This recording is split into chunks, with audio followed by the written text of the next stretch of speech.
natural hair mistake that I made was dyeing my hair. So I even have videos on like how you can keep it healthy, but certain people, they can dye their hair and their hair be fine. For my hair, it's just any type of chemical is just not, my hair can't take there. It doesn't matter if it's dye, box dye, and there's no ammonia in it, none of that. My hair is doing a lot better because it's not dyed. But if you go back to my videos prior, my hair was not its healthiest. It didn't get its healthiest until I started doing everything outside of these mistakes that I've made. So I would say dyeing my hair or putting any type of chemical in my hair, that was a mistake. Now, the last time I've had like a relaxer was like years ago when I had like a short like pixie cut.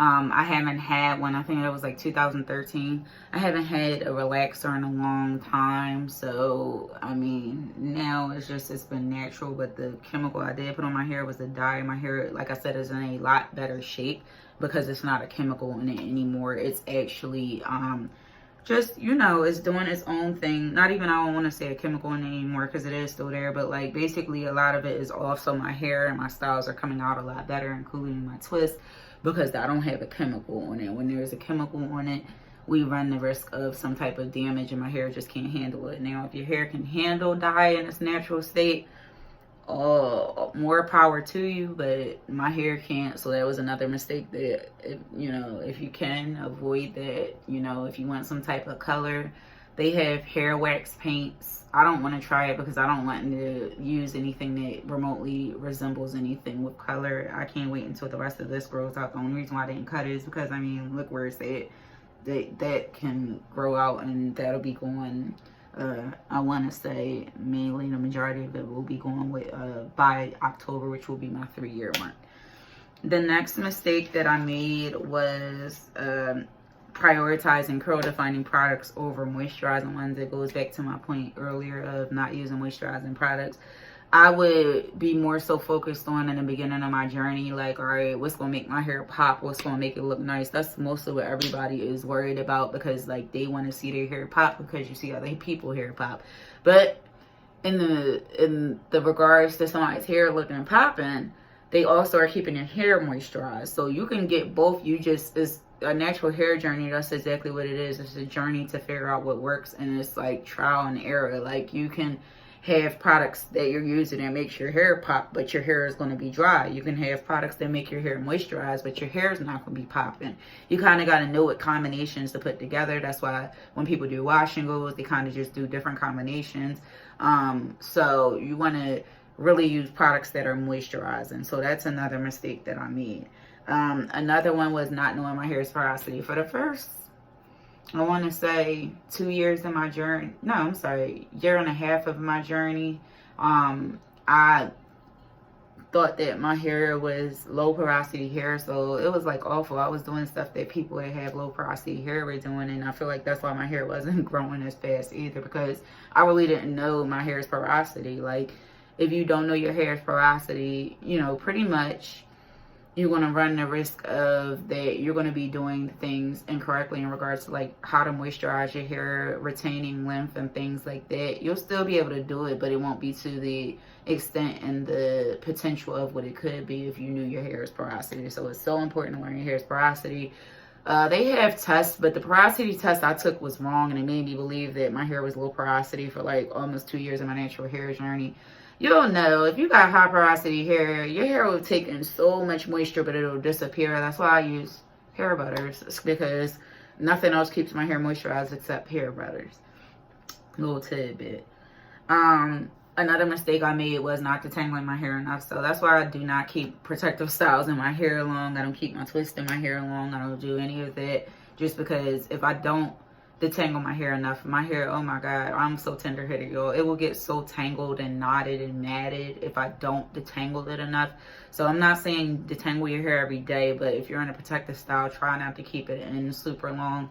I would say at the most a month. I feel like if you go past that, that's like, I've only done like 6 weeks was the most I've ever done. It was like back in November when I started my challenge. Like, you kind of just, you pushing the limit when you are not detangling your hair enough. Like, you don't want to over detangle your hair, but you don't want to under detangle it either. That leads to dryness, matting, all that good stuff. You want to get some water in there. You want to really detangle your hair, get all that dead hair out. The knots and tangles will cause you to have to get trims if you keep a protective style in for too long. If you notice, at least for me, when I would keep protective styles in for too long, every time I would like go to the hairdresser, they would have to do a trim because my ends would be so bad, on top of the mistakes I was making. But I was keeping styles in for too long and caused me, i.e., to not detangle my hair enough. So make sure you're alright. So the next mistake I made was wearing wash and goes, and I definitely want to tread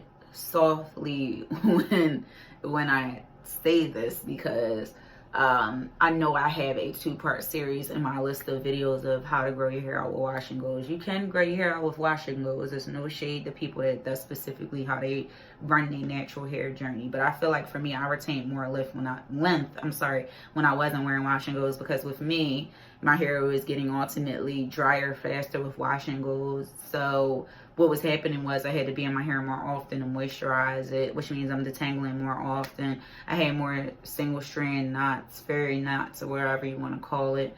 And I just experienced a little bit more breakage because of that. When I stopped doing the wash and goes, my hair like kind of just took off and grew a lot faster. Y'all saw where my dye used to be at a few months ago. So pretty much when I stopped doing wash and goes consistently, that's when my hair started taking off. I don't do wash and goes that often. It's like I kind of split it up. Every now and again I'll do one if my hair has been away for a while, but for the most part I don't do them like that, because that wasn't the best thing for my hair. Now, you can grow your hair out with wash and goes, but I feel like it has the potential to grow even longer if you kind of just keep your hands out of it, keep it protected, and put it away. You don't even have to add weave into your protective styles. You can do like I do some twist or something like that. But I would say, you know, not like have a chill button on the wash and goes. We definitely want to do it because it's like, all right, we want to show off our length and things like that. But I had to learn my hair is not set up like everybody else. Somebody else could wear wash and goes all the time and really retain a lot of length, and that's how their hair works, and that's how their hair is set up. The way God set my hair up is it grows and thrives more when I keep it away and protect it. That's worked for me. Like I said, you see how fast my dye grew up. My hair dye was like up here somewhere in November, and it's like you see it's on the end. So I mean, I'm living proof of that. Have a chill button on the wash and goes. The next one is I would use oils that are too heavy. So that was another mistake I made. I used to use like Jamaican black castor oil and olive oil. It is entirely too heavy for my hair. Like, y'all don't understand. I cannot use those oils. They're like entirely too heavy on my hair. It felt like my hair was suffocating. Some people, they don't use oils in their natural hair journey. I do. I got a water and oil mix, and I use the onion and garlic oil from Bell Bar Organic. It is an Ayurvedic oil. It's a thickening Ayurvedic oil, and I mixed that in with water in a spray bottle, and I used that to set the style, and then I'll do like a hair butter over top of my twist. So I would say using oils that are too heavy, my hair cannot handle that. It is like it suffocates my hair, and I don't want it to do that, because then that means it's going to stop it from growing, because it's like oil is blocking it, you know. So that's another mistake I made. The last one I want to say is focusing too much on other people's natural hair journeys. I did that in the very beginning. It took me like 1.5 years to stop doing it. That's a long time. When you first start your natural hair journey, even like I said, if you cut your hair yesterday, you cannot look at somebody that's been growing their hair out for 3, 4, 5 years. Some people 2 years, 1 year, and then say, hey, like, I want my hair to be like that, and focus on it. Because when you're focusing on other people, you never get to where you're going, because you're not focused on you. You're focused on somebody else. A lot of things come into play with hair growth. Some people, they might get it down a little bit faster with what works for them, and so they don't go through so many barriers that stops their hair from growing as fast and to the potential that it can grow. Some people, a lot of it has to do with, some people say it's genetics, but like, I don't know. I'm not a scientist or anything like that, but I don't think that my hair growing like this fast had anything to do with genetics. It was a lot of God and what exactly he led me to do. So I don't want to say genetics. Everybody says they like genetics. Anybody has the capability to really grow their natural hair out to a nice length. It's just dependent upon what you do. If you're doing damaging practices, you're going to stunt your hair's growth. But if you're doing practices that are healthy for your hair, you're going to see a lot of growth, and your hair is going to thrive. So I say that to say you can't focus on other people. All those points I just made, mistakes and things like that, it came from me learning my hair and learning what was best for my hair. When I stopped focusing on other people, that's how I got my hair, a lot of the dyeing stuff, to grow out a lot faster. Because I just stopped focusing on other people. I stopped focusing on what they were doing. I stopped trying to do what they were doing because I didn't know what I was doing. And I kind of just learned what worked for me.